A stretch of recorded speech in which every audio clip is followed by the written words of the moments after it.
جماهير النادي الاهلي بتقول ان الزمالك فوت الماتش البيراميدز بدليل الخطأ اللي اخطأه محمد عواد وكان سبب في فوز بيراميدز بهدف.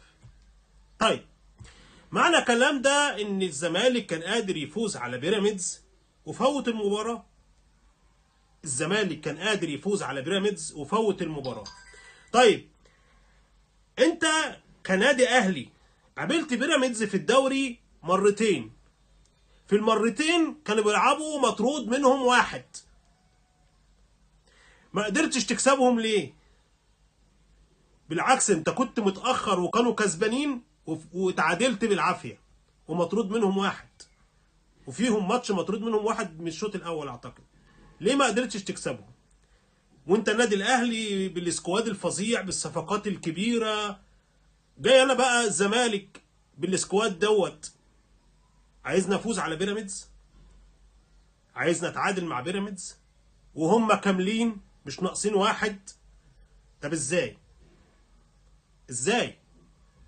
خطأ عواد خطأ وارد وبيحصل، وعواد مستواه مذبذب اخر ماتشاته ودي حاجه معروفه.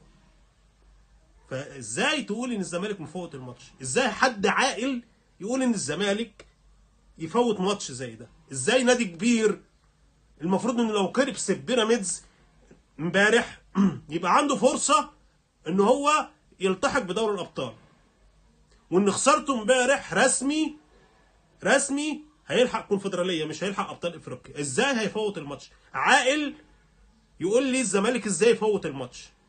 يا ريت لما نفكر بعقل. المفروض ان جماهير النادي الاهلي جماهير نادي كبير، نفس الخطا اللي اخطاه عواد بيخطئوا حراس مرمى كتير.